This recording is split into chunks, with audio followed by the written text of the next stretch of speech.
What's going on, guys? As always, it's your boy Tiny here on Tiny James Cook's YouTube channel. I hope you all like the content I've been giving you all lately. If you wonder why I'm whispering and why it's so dark, it's because I'm in my ground blind again. It is Sunday, October 3rd, and we have had 2 solid days, almost 3, of non-stop rain showers. And it's been fairly dry most of the day.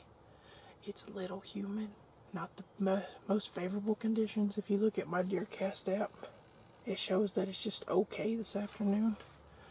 But I'll take an okay afternoon rather than being at work any day of the week. So we got some decent hit listers, and I'll show a couple pictures of one of the ones I'm hunting here in a minute. And I'm excited. He might show up tonight. He was here on the 30th right at dark, and I was working. I don't get off till 6, so I wouldn't have got out here anyway. But I am happy to see, and I'll get some footage that I have sprouts of my food plot coming up, which told me that I was right, that I needed a lot more moisture. Maybe not as much as what we got, but it is what it is. But we're hoping for a fun-filled evening, and if we don't see anything, it's already been a good day. We got to go out and do hunting, what the Lord has provided for us. So here we go. I'll get you some footage. Look at that.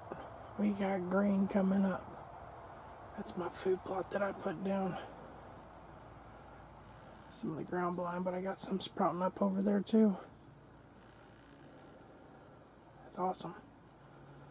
They were in this food plot just the other night. 3 bucks are still batching, so I'm hoping they come up tonight.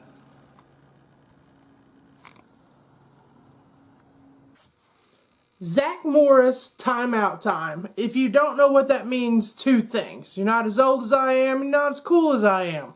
Check out Saved by the Bell, you'll understand the reference. So the reason I'm popping in here with this story is because I'm about to be greeted by a buck that I have a ton of pictures and a ton of video of from the summer that you're seeing right here over my shoulder that I am calling Cupid. Cupid is a very cool looking buck. He's a perfect 8-pointer, and I named him that because it looks like it has a heart that you could put right in the middle of his rack. I even have videos of him, as you're seeing right now. And this buck caught me off guard so big. I even have a picture of him where he's rubbing velvet off in the before season started, which I find very cool because I've never had a picture of a buck. So I got some history with this buck. And I just got to set up the scenario for you because I went to hit record on the camera that I'm filming on right now. And I guess I got buck fever because I didn't hit record. The only bit of footage that I got is off my Tacticam that's mounted to my scope, which you are about to see. But I'm going to set up the scenario for you so you understand how I got caught off guard so easy. It was a very quiet evening last night. I'd already shot an outro for this video, and thinking I wasn't going to see anything. I had about 30 minutes of daylight left, and I hear a snap of a twig to my left. So I'm looking back to this way. My food plot is over this way though. And I'm staring through the woods trying to figure out what is going on and if I heard something, because I had a doe slip up on me from that way last week that I didn't get on video. And when I turn back around, there is Cupid standing in my food plot. And like I said, the buck fever is going. He would be my biggest deer to date. Bow, gun, flat out my biggest. And I was excited. And then this happens.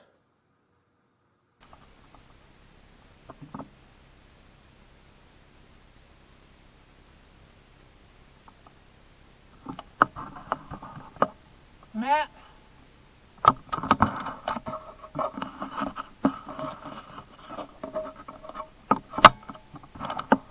Matt?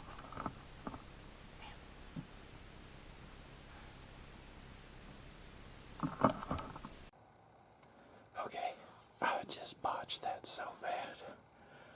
I'm mad at that deer, and he was starting to get a little skittish.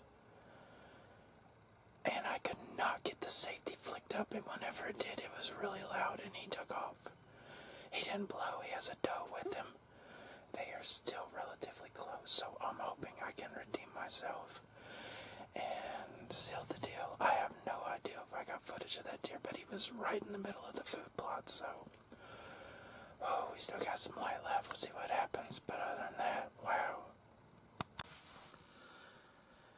And there you see it. There's my heartbreak. That's the hunting fail. That's the name of the thumbnail on this video right here.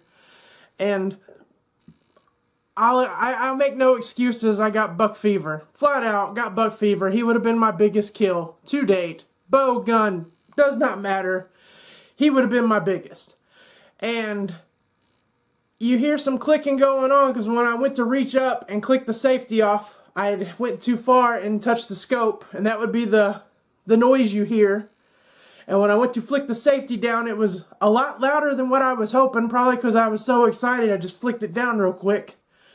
But that's on me. But I make no excuses, no apologies, because if I didn't get that excited when I see a deer, I wouldn't want to get up at the butt crack of dawn, before dawn, and go hunting. Or give up a Sunday afternoon when there's some football games going on that I could be sitting at home and paying attention to my fantasy league. It was awesome. I had a great time. I had the shakes sitting there and I was frustrated at myself, but I got to look at the silver lining, and it took myself a while on the drive home because I was very upset to see the silver lining. One, I didn't put a bad shot on this deer.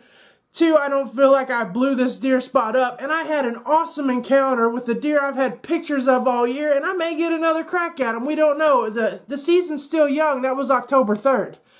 So, that's my video today. I got buck fever. I messed that up. I'm owning it. If you get to see the hits, you get to see the misses, and that's what I'm here for. So, hopefully y'all like this video. I felt like he was a very nice buck. I don't want to hear, oh, let him grow, when that would have been my biggest buck to date. So, hope y'all like what you see here. Like and subscribe, hit the bell, get the noties, be the first one to get it. And as always, bye. Make good choices in my fantasy league. And, yeah, you know, crap.